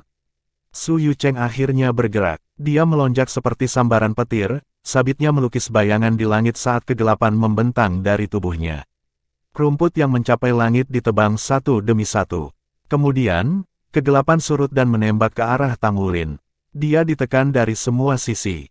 Tang Wulin sepenuhnya menyadari nasibnya jika ia menerima serangan langsung dari Demon's Kite yang kuat. Namun, retret bukanlah suatu pilihan. Setelah mengamati pertempuran Su Yucheng sebelumnya, dia mengerti bahwa gaya bertarung musuhnya berpusat pada penindasan lawan-lawannya dengan kekuatan kasar dan memotong semua rute pelarian. Jadi, Tang Wulin tidak bisa mundur. Satu-satunya pilihan adalah maju. Dengan gerutuan, dua cincin jiwanya yang ungu meredup karena penampilan yang emas. Raungan naga menembus hutan, cahaya keemasan gemerlap mengalir keluar dari tubuhnya. Cakar dan sisiknya mengeluarkan emas yang cemerlang, bahkan seolah memberdayakan gold light. Tang Wulin menggunakan tubuh naga emas. Dia mengayunkan kedua tangannya, kekuatan penuh dari esensi darahnya meletus. Dalam sekejap itu, aura yang cerah melekat pada wujudnya dan dia bersinar seperti matahari mini, kilauannya menyilaukan. Cahaya hitam terdistorsi ketika terjadi kontak dengan emas, dibelokkan ke samping atas perintah Tang Wulin. Itu adalah seni rahasia Tang Sekte lainnya, mengontrol bangau, menangkap naga. Dalam sekejap, cahaya ungu mekar di matanya. Kegelapan membuat Su Yucheng terbang di udara dan gerakannya menjadi lamban. Cincin jiwa ketiganya menjadi gelap, keterampilan jiwanya terganggu. Seuntai rumput blue silver di bawah Tang Wulin menumpahkan emas. Itu melingkar seperti pegas, lalu mengeluarkan Tang Wulin ke udara. Dia menembus kegelapan seperti panah cahaya. Bilah kegelapan mengirisnya saat ia terbang di udara, menanam beberapa luka dan luka di tubuhnya, tetapi semuanya dangkal di hadapan tubuh naga emas. Tidak sedetik kemudian, Tang Wulin mencapai Su Yucheng. Bab 317.000 batu mematahkan sabit. Demon's Kite Su Yucheng pasti memiliki jangkauan panjang. Untuk mencegahnya mengambil keuntungan dari itu, Tang Wulin melemparkan tinjunya yang lurus ke arahnya. Su Yucheng, sekarang pulih dari serangan spiritual Purple Demon Eyes, menatap Tang Wulin langsung di mata. Dia melonggarkan cengkeramannya pada sabitnya dan menyelipkan tangannya ke arah ujung pisau yang melengkung, lalu, ekspresinya sama tidak sabarnya seperti sebelumnya, menebas cakar yang masuk dengan sabitnya yang pendek. Nada renyah terdengar di udara, dan kegelapan ungu mengalir di lengan Tang Wulin yang bersisik. Su Yucheng meminjam kekuatan bentrokan mereka untuk melompat mundur. Namun, dia terhuyung beberapa kali saat dia mundur. Jelas, dia telah meremehkan kekuatan Tang Wulin. Sekarang Su Yucheng membuka jarak di antara mereka, akan sulit bagi Tang Wulin untuk menembus jangkauan sabit iblis lagi. Dia dirugikan dalam jangkauan dan kekuatan jiwa. Sudah terlambat untuk menggunakan bin. Su Yucheng akan dengan mudah menghancurkan semua rumput blue silver Tang Wulin melemparkannya. Su Yucheng terpana oleh kekuatan Tang Wulin. Meskipun Tang Wulin mengungkapkan cincin emas yang mengejutkan, ia hanya memiliki dua cincin jiwa dan kekuatan jiwa untuk mencocokkan. Atas dasar inilah Su Yucheng yakin dia bisa mengalahkan Tang Wulin dalam kontes kekuasaan. Bahkan ketika dia terpaksa mundur, dia masih merasa yakin dia bisa mengalahkan Tang Wulin. Sekarang, bagaimanapun, dia menyadari bahwa kekuatan Tang Wulin melebihi harapannya. Terlepas dari perbedaan dalam kekuatan jiwa mereka, bentrokan mereka telah mengakibatkan dia benar-benar kehilangan. Getaran tak terkendali masih mencengkeramnya dari dampak. Dia mungkin berpikir aku berspesialisasi dalam senjata panjang. Sayangnya untuknya, skite iblisku sama baiknya untuk pertarungan jarak dekat. Saya bisa menggunakannya seperti senjata pendek saja. Dia mungkin bisa melepaskan kekuatan ledakan, tapi tidak mungkin dia bisa bertahan lama. Penilaian Su Yucheng akurat, tetapi dia tidak tahu betapa berbedanya Tang Wulin memandang situasi ini. Mencoba membuka jarak, rumput blue silver ditembak untuk menghalangi lawannya sementara Tang Wulin mengacungkan cakar sekali lagi. Esensi darah tubuh naga emas melonjak keluar, langsung membubarkan kabut hitam di sekitar lengan kanannya. Kemudian dia mengangkat lengannya, kilau cakar emasnya yang semakin gelap saat dia menebas. 5 gelombang cahaya emas gelap keluar. Sebuah pemandangan yang menakjubkan terbentang di hadapan para penonton, menuntut perhatian penuh mereka. Bahkan Wu Shiduo membuka matanya dengan kagum. Mereka menyaksikan Tang Wulin mengangkat lengannya, lalu menebas dan melepaskan 5 gelombang cahaya itu. Ombak merobek langit, dengan cepat mendekati Su Yucheng. Kekhawatiran muncul di wajah Su Yucheng, tapi terlambat. Dia hanya berhasil berbalik dan memegang sabitnya di depan sebelum serangan itu sampai padanya. Pekikan memekakkan dari logam yang merobek logam bergema, dan Su Yucheng dikirim menabrak tanah. Dia batuk darah, kulitnya lebih pucat dari biasanya. Terlepas dari kondisinya, sabitnya hanya memiliki beberapa celah di dalamnya. Dia benar-benar layak menjadi serdadu. Bagian bawah tubuhnya terkubur di tanah, seolah-olah dia adalah paku yang menunggu untuk dipalu. Tang Wulin turun ke atasnya, cakarnya diangkat tinggi dalam persiapan untuk menyerangnya. Su Yucheng hanya bisa dengan lemah mengangkat sabitnya di pertahanan. Jeritan logam menembus udara setiap kali cakar Tang Wulin berbenturan dengan sabit. Meskipun serangannya tidak cepat, masing-masing membawa kekuatan yang luar biasa. Su Yucheng tenggelam lebih dalam ke tanah dengan setiap serangan, dan retakan di sabitnya menyebar seperti jaring. Darah mulai menetes dari mulut dan hidungnya, lalu telinga dan matanya. Semua 7 lubang kepala memiliki darah mengalir keluar dari mereka, aliran hanya meningkat dengan setiap pukulan. Ketika serangan kelima mendarat, Su Yucheng batuk semburan darah dan sabitnya hancur. Sesaat kemudian, dia menghilang dalam kilatan cahaya putih. Ini, semua orang yang menonton ternganga. Itu abadi. Dia baru saja mengalahkan Immortal Su Yucheng, peringkat 19 pada peringkat Genius Utes. Bahkan jika dia mengkonsumsi banyak kekuatan jiwa untuk bertahan melawan serangan Tang Wulin, dia masih seorang leluhur jiwa berdering 4. Dia adalah satu dari 2 leluhur jiwa di kelas 1. Dia dikalahkan. Seperti itu, ketika Tang Wulin mengalahkan Su Yucheng, Xie melepaskan kekuatan penuhnya juga. 2 rekan satu tim Su Yucheng terpana oleh kekalahannya. Su Xiaoyan mengambil keuntungan dari ini, akhirnya membuatnya bergerak. Dia menembakkan tombak es ke arah pemuda di sebelah kiri, menembus udara seperti sambaran petir. Sama seperti kedua pemuda itu melihat tombak es yang masuk, cahaya ungu menyala di mata yang di sebelah kanan. Su Xiaoyan tidak diragukan lagi ahli dalam mengeksploitasi celah sesaat yang diungkapkan lawannya. Karena kekuatan jiwanya tidak bisa dibandingkan dengan kekuatan teman-temannya, jadi dia memfokuskan usahanya ke arah ini. Lintasan tombak es menempatkan pemuda di tempat yang sempit. Jika dia ingin menghindarinya, dia akan jatuh ke tangan Xie. Xie mengaktifkan Light Dragon Storm sambil melepaskan Light Dragon Blades. Penampilannya seperti angin puyuh bercahaya saat ia menuju kedua pemuda abu-abu. Antara serangan menjepit dan kejutan dari kekalahan Su Yucheng, tidak ada ketegangan dalam nasibnya. Cahaya putih bersinar, menandakan kematiannya. Adapun pemuda yang tersisa, mata setan ungu mengejutkannya. Salah satu klon Xie segera memotong lehernya. Hanya karena kekuatan Xie yang dipertahankan dan pemahaman yang mendalam tentang keterampilan jiwa ketiganya, dia dapat menyudutkan keduanya dengan mudah. Su Yucheng tidak berpengalaman dalam seni merencanakan, dia mengandalkan kekuatan kasar untuk mengisi setiap pertempuran sejauh ini. Ini mengakibatkan kedua rekan satu timnya kelelahan dan matang untuk memilih. Aura emas Tang Wulin memudar saat ia mengusir tubuh naga emas, mengungkapkan kulit yang agak pucat. Pertarungannya dengan Su Yucheng mungkin pendek, tapi dia tidak menahan apapun sejak awal dan bahkan mengeluarkan salah satu kartu trufnya. Su Yucheng terkejut sampai mati pada akhirnya. Tang Wulin tidak melupakan evaluasi yang niansia bahwa tubuh Su Yucheng terlalu rapuh untuk mengandung cincin jiwa 1000 tahun. Rencananya sederhana, mengalahkan Su Yucheng sejak awal. Dalam menghadapi kekuatan absolut, tidak masalah bahkan jika kekuatan jiwa Su Yucheng lebih kuat. Tang Wulin baru saja memukul Su Yucheng sampai tubuhnya tidak tahan lagi. Berkat badan naga emas dia bisa melakukan rencana yang berani. Tanpa keterampilan ini dan peningkatan fisik yang menempel di tubuhnya, tidak mungkin baginya untuk menekan Su Yucheng secara menyeluruh.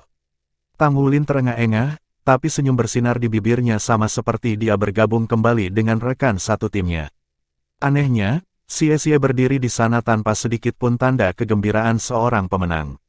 Sebaliknya, dia memakai ekspresi termenung. Tang Wulin berhati-hati agar tidak mengganggunya. Jelas dia berada di tengah semacam pencerahan.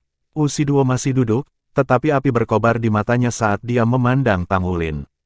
Dia selalu berasumsi bahwa Tang Wulin adalah bawahan yang niansia meskipun semua cincin jiwanya berwarna ungu. Lagi pula dia hanya punya 2. Ketika dia menyelamatkannya dalam pertempuran mereka melawan Luo Guixing, itu meninggalkan kesan yang mendalam padanya. Namun sekarang, dia terbakar ke dalam ingatannya. Dia akhirnya mengerti apa artinya menyamar sebagai babi untuk melahap harimau. Orang ini sangat pandai menyembunyikan diri. Saya tidak yakin tentang orang lain, tetapi kekuatan yang ia tunjukkan dalam pertempurannya melawan Su Yucheng tidak kalah dengan milik Yang Nianxia. Kapten, seru Su Xiaoyan sambil tersenyum. Gu Yue berdiri dan kembali ke sisinya.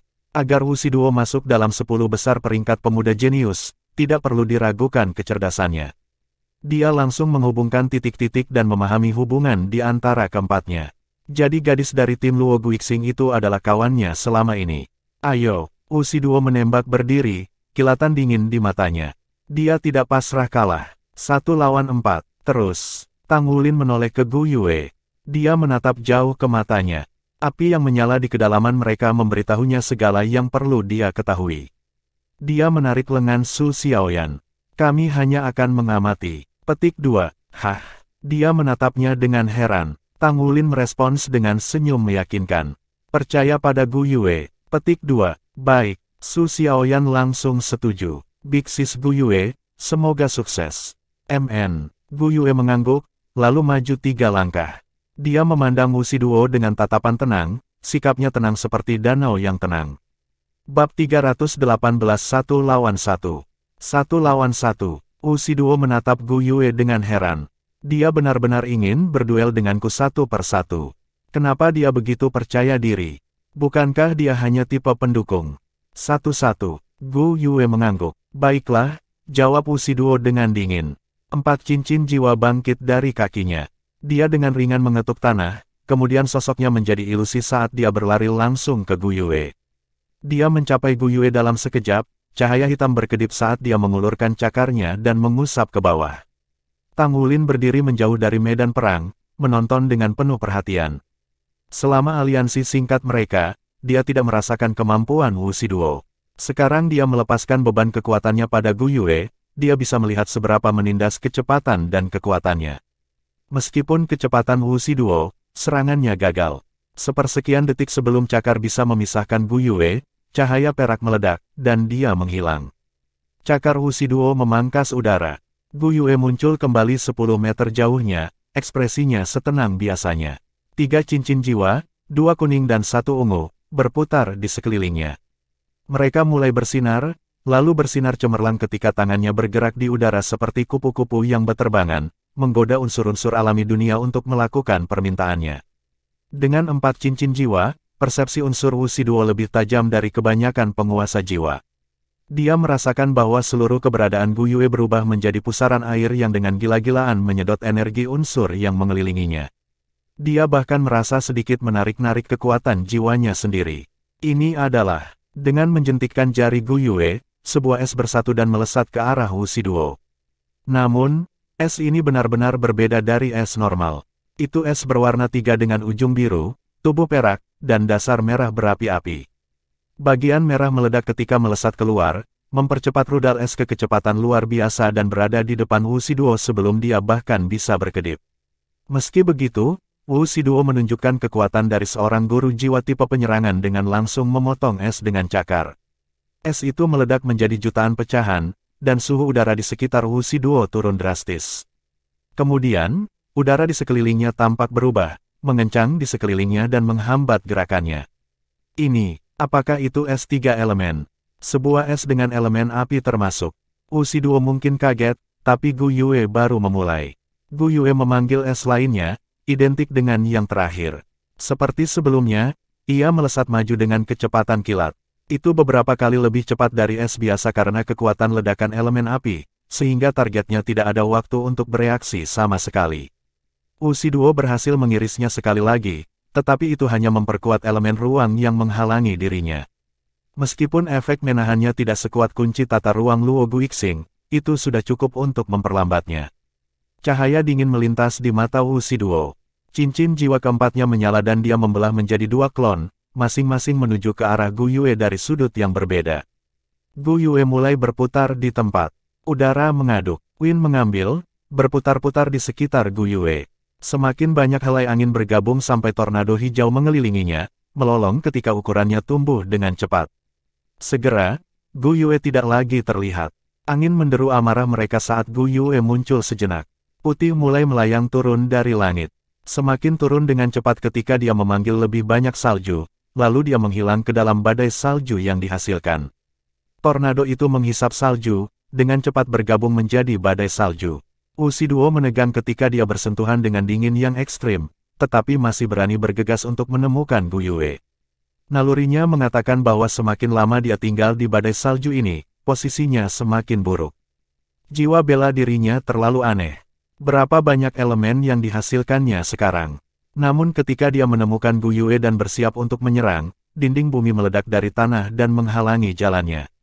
Ushidou dengan ganas menyerang dinding, menghancurkannya dan mengirim batu terbang.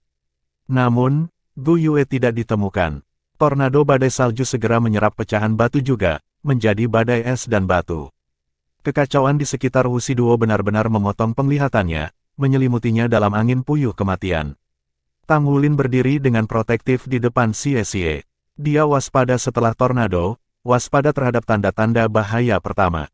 Gu Yue telah meningkatkan kontrolnya dan dengan mudah bisa menggunakan 3 elemen sekaligus. Bahkan, dia bisa mengeksploitasi serangan lawannya untuk mempercepat penggabungan unsur-unsur dan menghemat kekuatan jiwanya. Tornado saja tidak memiliki banyak kekuatan destruktif. Itu adalah perpaduan beberapa elemen yang membuatnya berbahaya. Di mata badai, Ushidou tidak bisa melihat apapun di sekitarnya atau merasakan lokasi Gu Yue. Cincin jiwa pertama Ushidou menyala ketika dia dengan tegas memilih arah dan menyerang. Saya harus keluar dari tornado ini terlebih dahulu. Sesuatu sebesar ini tidak bisa bertahan lama. Hell Rush adalah keterampilan jiwa pertamanya. Untuk sesaat dia melipat gandakan kecepatannya sambil mengembunkan kekuatan jiwanya menjadi serangan eksplosif di depannya. Itu sempurna untuk keluar dari pengepungan. Selain itu, semua cincin jiwanya berwarna ungu yang kuat. Mengandalkan kekuatan jiwanya untuk melindungi tubuhnya, dia menantang serangan angin dingin yang menggigit dan berlari 50 meter dengan Hell Rush. Visinya bersih dan tekanan udara di sekitarnya menjadi normal. Senyum menghiasi bibirnya. Saya berhasil. Tiba-tiba, bulu-bulu di belakang lehernya berdiri. Light berputar di sekelilingnya dan hal berikutnya yang dia tahu, dia kembali di mata badai, tekanan lebih kuat dari sebelumnya. Seolah-olah mata badai berusaha merobeknya. Tang Wulin berdiri tepat di depan tempat Ushidou keluar dari tornado, jadi dia dengan jelas melihat apa yang terjadi. Ushidou benar-benar berhasil bergegas. Namun, sedetik kemudian, Gu Yue telah berteleportasi di belakangnya dan kemudian memindahkan mereka berdua. Tang Wulin tertawa kecil, tidak perlu meragukan kekuatan Gu Yue, setelah semua, jiwa bela dirinya memberinya kendali atas 6 elemen. Satu-satunya kelemahannya adalah kurangnya kekuatan serangan eksplosif. Meskipun dia bisa melepaskan serangan penggabungan unsur yang kuat, itu membutuhkan waktu untuk bersiap. Strategi terbaik untuk digunakan melawan Gu Yue adalah untuk menyerbunya dan langsung memutuskan pertempuran sehingga dia tidak punya waktu untuk mempersiapkan serangan skala besar. Semakin lama pertempuran berakhir, posisi Gu Yue yang lebih kuat adalah dengan keterampilan elemental Tide dan elemental fusionnya, serta kemampuannya untuk memanggil energi unsur yang ditemukan di dunia itu sendiri, menciptakan kombinasi yang benar-benar menakutkan. Kesalahan Ushidou adalah tidak mengetahui sejauh mana kemampuan Gu Yue. Jika dia tahu sebelumnya, dia bisa langsung menggunakan transformasi Hell White Tiger-nya untuk meraih kemenangan. Bahkan teleportasi Gu Yue tidak bisa lepas dari kekuatan Hell White Tiger. Tapi sudah terlambat. Mungkin Ushidou bisa lebih bertarung jika dia berubah menjadi Hell White Tiger, tapi Gu Yue memiliki kendali penuh atas medan perang sekarang. Selain itu, macan putih neraka Ushidou mengkonsumsi terlalu banyak kekuatan jiwa untuk menjadi efektif di sini. Sekarang pertempuran gesekan. Hasil dari pertempuran itu cukup jelas. Pada kenyataannya, dugaan Tang Wulin sedikit berbeda. Ushidou tidak bisa menggunakan Hell White Tiger lagi sekarang. Hell White Tiger adalah keterampilan fusi jiwa-jiwanya yang kuat. Namun, hukum dunia itu adil.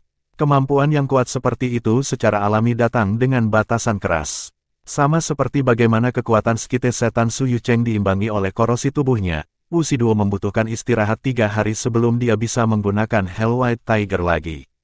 Mustahil baginya untuk menggunakannya lagi sekarang.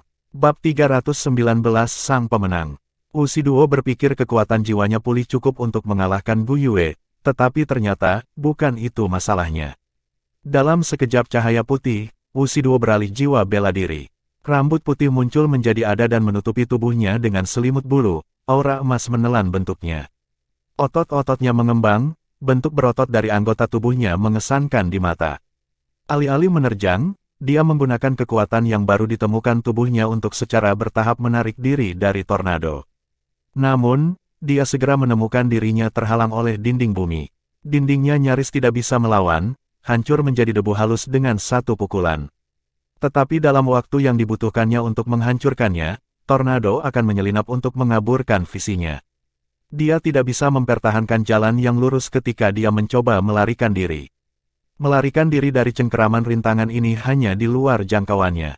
Ekspresi Wu Shiduo berubah masam. Meskipun dia adalah guru jiwa tipe agility pertama dan terutama, dia menyukai konfrontasi langsung. Memenangkan pertarungannya melalui kekuatan kasar memberinya segala macam kepuasan. Menyedihkan baginya untuk bertahan di medan perang yang kacau di mana dia bahkan tidak bisa menemukan lawannya. Dia yakin bahwa jika dia bisa menggunakan Hell White Tiger, dia bisa membebaskan diri. Karena kehati-hatian untuk keterampilan itu, Bu Yue pasti menjaga jarak yang besar di antara mereka. Yang mengatakan, Wu Shiduo memegang keyakinan penuh dalam keterampilan fusi jiwanya, hanya beberapa detik saja dan dia akan langsung menang. Tetapi ketika detik-detik berlalu, angin semakin bergejolak, meronta-ronta dan merobek sekeliling. Badai membengkak karena kegembiraannya. Sementara itu, Gu Yue menyalurkan energi unsur eksternal ke dalam badai menggunakan elemental tide, membangun kekuatannya.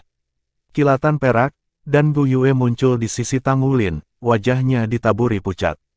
Ayo lari, saya tidak bisa mengendalikannya lagi. Ada batas berapa banyak energi unsur yang bisa dia kelola dengan elemental tide, dan jika dibiarkan, itu akan mengamuk dan meledak. Karena lawannya adalah Wu Shiduo, dia tidak berani menahan diri. Sekarang, hasilnya adalah badai elemen yang tidak stabil di ambang meletus. Tidak perlu mempertimbangkan Wu Shiduo lagi. Elemental tide milik Gu Yue memadatkan energi elemen ke tingkat yang jauh di luar kendali dan cincin jiwanya. Nasib tragis Wu Shiduo tersegel. Keempat rekan tim berbalik dan lari. Meski pucat, Gu Yue berhasil tersenyum puas. Dia telah berhasil. Pertarungan mungkin tidak berjalan seperti yang awalnya dia maksudkan dan Wu Shiduo mungkin belum mencapai puncaknya, tetapi dia masih menang. Dalam pertarungan 1 lawan 1, dia berdiri sebagai pemenang. Melalui pelarian mereka, dunia bengkok dan terdistorsi. Seberkas cahaya menyinari mereka, melengkung dan beriak ketika partikel-partikel gelombang cahaya menghantam kulit. Sesaat kemudian, mereka mendapati diri mereka dalam kegelapan dan benar-benar terpana. Setelah beberapa saat, mereka kembali menguasai kenyataan. Pintu-pintu ke gubuk mereka terbuka dan keempat melangkah keluar ke ruang awal yang luas. Munculnya tim Tang Wulin telah menimbulkan gelombang keheningan. Hampir 100 pasang mata mengamati para pendatang baru. Beberapa dari tatapan itu meneteskan emosi yang kompleks, tak terbaca. Salah satunya milik Yang Nianxia yang tabah. Alisnya dirajut saat mempelajari Tang Wulin. Setelah tersingkir, dia menyaksikan sisa kompetisi melalui layar tampilan. Segala macam emosi berkobar di dalam hatinya, menyatu menjadi kekacauan yang membingungkan. Yang bisa dia lakukan saat ini hanyalah senyum pahit. Dari 5 jenius kelas 1, Luo Buixing tampaknya paling tersentuh oleh kegembiraan. Dia duduk di sudut ruangan, lutut dipegang erat-erat ke dadanya dan matanya menatap ketiadaan. Meskipun jelas pikirannya berkeliaran jauh dalam pikiran. Prestasi Tang Wulin menyebabkan Jadesnake Zheng Yiran menganggapnya dalam cahaya yang baru ditemukan. Meskipun sebagian besar perhatiannya tetap tertuju padanya, kadang-kadang tatapan menghina atau dua berkedip ke Gu Yue. Di sisi lain, Su Yucheng sama pucatnya seperti biasanya. Dia berjuang keras untuk menekan kedutan di tangannya, tatapan yang dilontarkannya pada Tang Wulin cukup dingin untuk membeku. Kehilangan Tang Wulin sangat memalukan. Tidak peduli apa varian mengerikan jiwa bela diri lawannya, pada akhirnya dia masih menjadi Soul Grandmaster 2 cincin. Sebagai leluhur jiwa, Su Yucheng tidak punya alasan untuk kalah. Terakhir tapi yang pasti adalah Wu Shiduo. Wajahnya dipelintir menjadi murka, sebuah rona jelek mewarnai pipinya dan sisi lehernya. Dia telah keluar dari kabin di depan tim Tang Wulin dan menatap belati pada Gu Yue saat dia berjalan melewatinya, giginya terkatup sangat keras sehingga tidak heran mereka tidak retak. Mata semua orang tertuju pada empat, meskipun aman untuk mengatakan bahwa mereka berkonsentrasi pada Tang Wulin dan Gu Yue khususnya. Tidak ada konsekuensi strategi dan taktik licik macam apa yang telah mereka buat. Yang paling penting adalah bahwa mereka telah mengalahkan Immortal Su Yucheng dan Hell Wuxi Duo dalam pertarungan 1 lawan 1. Keduanya sama-sama Master Jiwa 4 Cincin diterima secara luas sebagai yang terkuat di kelas mereka. Tapi Tang Wulin dan Gu Yue masing-masing memiliki 2 dan 3 dering. Perbedaan kekuatan antara kalian berempat sudah jelas, jadi kompetisi tidak perlu dilanjutkan lagi. Tang Wulin dan Gu Yue, kalian berdua berada di tim yang sama, jadi pilih siapa yang akan menjadi presiden kelas dan wakil presiden. Petik 2. Tidak seperti Tang Wulin, Gu Yue segera mengambil langkah mundur, tanda yang jelas dari pendapatnya. Tang Wulin menoleh untuk menatapnya, hanya untuk disambut dengan senyum manis. Dia tidak repot-repot mencoba menolak dengan rendah hati. Terkadang, seseorang hanya harus menerima tanggung jawab. Shen Yi mengangguk, lalu mengarahkan perhatiannya ke Xie Xie dan Su Xiaoyan. Biasanya, kita hanya mempertimbangkan siapa yang tetap berdiri di ujung. Meskipun kalian berdua menunjukkan kekuatan yang luar biasa, itu tidak cukup. Anda berdua selamat, jadi Anda punya 2 pilihan, bersikeras pencalonan Anda sebagai wakil presiden, atau mundur. Biarkan saya mengingatkan Anda bahwa ada pemilihan ulang untuk perwakilan kelas sekali setiap masa jabatan, dan kekuatan akan selalu menjadi penentu. Petik 2. Aku akan menyerah, Su Xiaoyan langsung berkata. Dia memiliki pemahaman yang jelas tentang kemampuannya. Untuk lebih lanjut mengemudi dalam pengunduran dirinya, dia berjalan ke kerumunan untuk bergabung dengan para penonton, menemukan posisinya di sisi Luo Guixing. Sudut mulut Xie Xie berkedut ketika dia melihat dia pergi. Akting gadis itu adalah real deal. Aku menyerah juga. Meskipun dia ragu-ragu sejenak, Xie Xie memutuskan sendiri. Tapi aku yakin suatu hari nanti aku bisa menjadi penantang presiden atau wakil presiden. Ketenangan yang menakutkan menyelimutinya, sikapnya tidak seperti kegelisahannya yang normal. Di medan perang, dia mendapatkan pemahaman yang lebih dalam tentang posisinya. Setiap kali lawan yang lebih kuat darinya muncul, itu media untuk meningkat lebih cepat. Shen Yi memandang mereka dengan tenang. Jadi kalian berdua memilih opsi kedua. Karena Anda berdua bertahan sampai akhir dan memilih untuk menyerah menjadi wakil presiden, Anda akan dihargai dengan 2.000 poin kontribusi untuk dibagikan di antara kalian berdua. Adapun mengisi kursi wakil presiden yang tersisa, Wuxi Duo, apakah Anda ingin mengambil posisi? Petik 2. Wuxi Duo melirik Gu Yue, lalu Tang Wulin. Dia menarik napas dalam-dalam. Aku akan melakukannya. Shen Yi tersenyum. Bagus. Lalu semuanya beres. Presiden kelas adalah Tang Wulin, dan 2 wakil presiden adalah Gu Yue dan Wuxi Duo. Petik 2. Ini adalah skenario terbaik yang bisa diharapkannya. Sementara Xie Xie sama sekali tidak lemah, dia tidak bisa dibandingkan dengan Wuxi Duo. Jika tidak satu pun dari 5 peringkat jenius memegang posisi sebagai perwakilan kelas, seluruh kelas akan dilanda kegelisahan. Dengan Wuxi Duo, yang terkuat dari peringkat, sebagai wakil presiden, sisanya akan terlalu terintimidasi untuk membuat keributan besar. Paling tidak, ketidakpuasan akan diatasi. Kami akan mengadakan kompetisi untuk 3 posisi perwakilan yang tersisa. Perwakilan pandai besi sudah mapan, dengan Tang Wulin menjadi ketua kelas sekaligus wakil pandai besi, jadi ini meninggalkan para desainer, pembuat, dan mekanik mecha. Sekarang, semua desainer, pembuat, dan mekanik peringkat 2 ke atas akan mendaftar untuk bersaing. Petik 2. Tang Wulin mendengarkan, bahasa tubuhnya adalah gambar ketenangan. Dia menduduki 2 dari 7 posisi perwakilan. Dia memiliki posisi yang kuat di kelas sekarang. Selain itu, dia memperoleh pemahaman yang lebih dalam tentang teman-teman sekelasnya berkat perjuangan untuk menjadi presiden. Gu Yue meninggalkan sisinya dan berjalan untuk mendaftar. Dia berusaha menjadi perwakilan desainer. Tidak lama kemudian, Wuxi Duo, Luo Guixing, dan Su Yucheng juga mendaftar. Sebagai anggota Genius Youth Ranking, mereka kuat dan terampil dalam profesi mereka. Hanya Yang Nianxia tetap diam saat dia mengarahkan senyum canggung pada Tang Wulin. Kakak junior, kau benar-benar tahu bagaimana harus bertindak Loki. Tang Wulin tersenyum. Aku hanya beruntung. Jika Su Yucheng tidak begitu kelelahan, saya tidak berpikir saya bisa menang. Petik 2. Yang Nianxia menggelengkan kepalanya. Kamu tidak bisa begitu yakin tentang itu. Petik 2. Siapapun yang tidak mendaftar untuk kompetisi profesi dapat pergi sekarang. Kelas telah berakhir. Temui kembali di sini untuk kelas besok, Shen Yi mengumumkan. Tawa kecil keluar dari bibir Yang Nianxia. Ayo pergi, oh, presiden kelas yang hebat. Jaga baik-baik saya di masa depan. Petik 2. Tang Wulin tersenyum kecut. Mari kita saling menjaga. Petik 2. Tang Wulin mengerti betapa pentingnya untuk mendapatkan persetujuan dari teman-teman sekelasnya sebagai presiden kelas, tapi itu adalah proses bertahap, satu lagi selaras dengan membujuk daripada memaksa. Dia akan mengambil semuanya dengan lambat untuk saat ini. Bab 320 Perwakilan Kelas. Mata Tang Wulin berkilau karena keraguan saat mereka menatap Wu Zhangkong. Namun, Wu Zhangkong tidak terlalu menggerakkan jarinya. Apa yang terjadi, Guru Wu? Anda belum mengajari kami sekali sejak kami tiba di sini. Itu tidak masuk akal bagi Tang Wulin, tapi dia tetap menelannya, pergi diam-diam bersama Xie Xie dan Su Xiaoyan.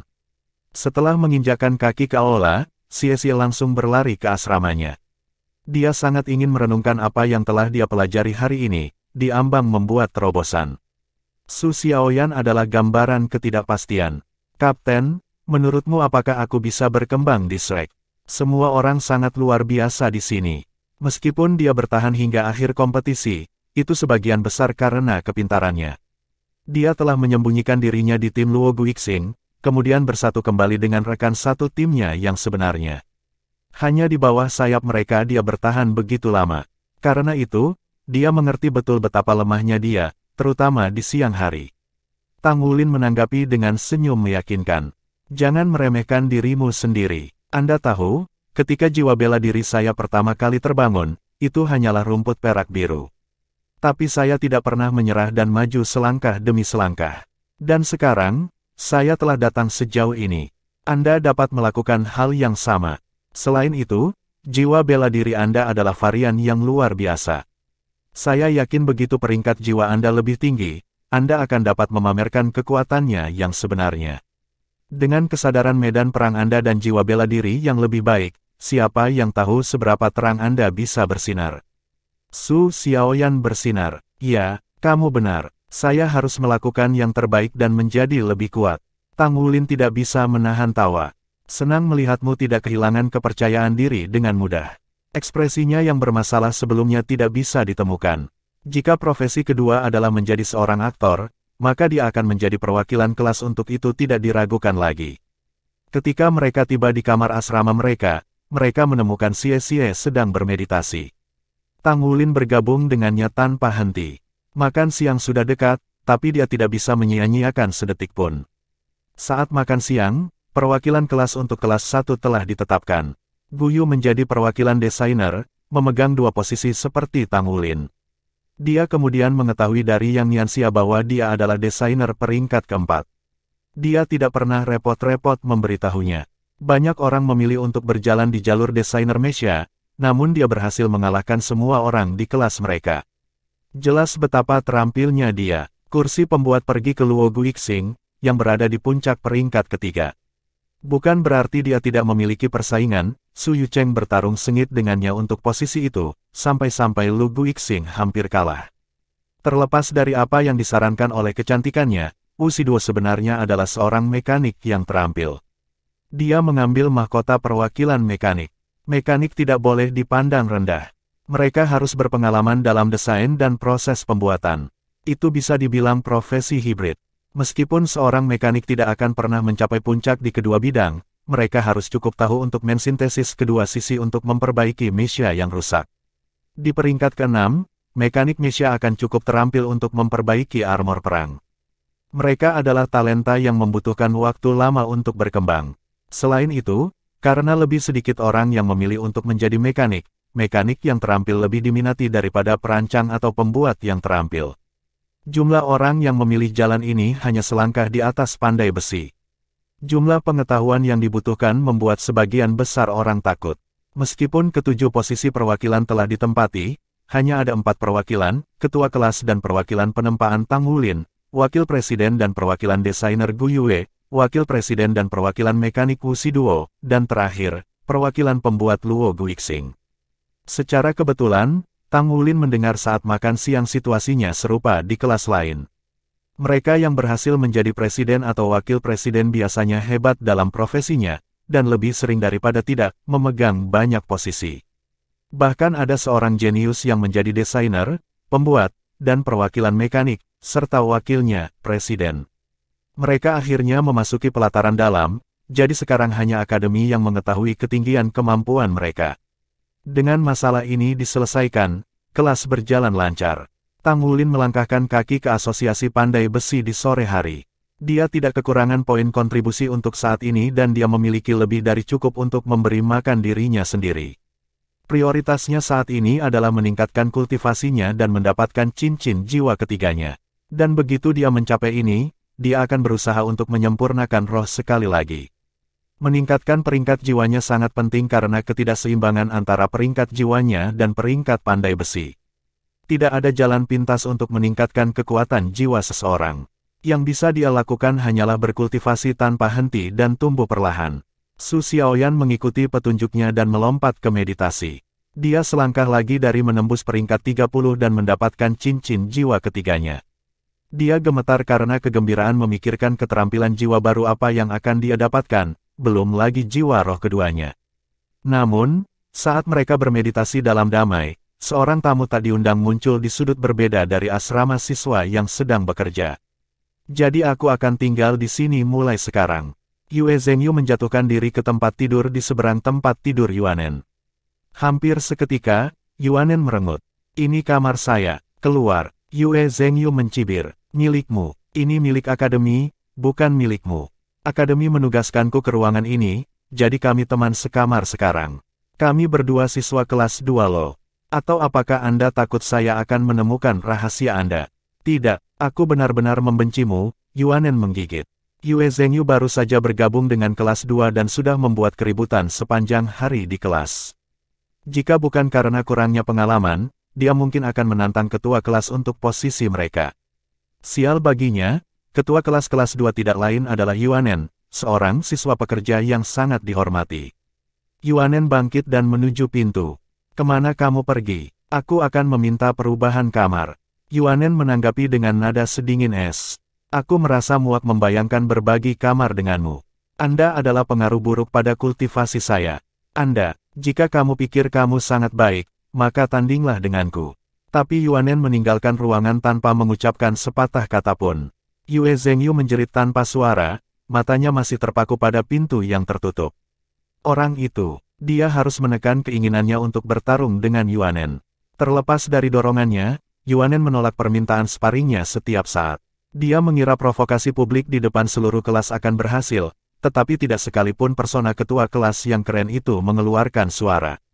Seberapa tebal kulitnya, tapi kenyataannya status Yuanen jauh melampaui imajinasi Yue Zhengyu. Setiap teman sekelas mereka memandangnya dengan jijik saat dia mencoba memprovokasi Yuanen. Tidak ada yang menganggapnya lawan yang layak untuk ketua kelas mereka. Setelah itu, statusnya diturunkan menjadi paria. Itu tidak akan membuatnya patah semangat. Salah satu alasan mengapa dia ingin menjadi siswa yang bekerja adalah untuk menemukan gadis malaikat jatuh. Tapi setelah bertanya-tanya, menjadi jelas baginya tidak ada gadis berambut merah di antara para siswa yang bekerja. Tanpa jalan lain untuk dijelajahi, dia hanya bisa melaporkan temuannya ke akademi. Namun apa yang diceritakannya masih sama dengan pertemuan pertama.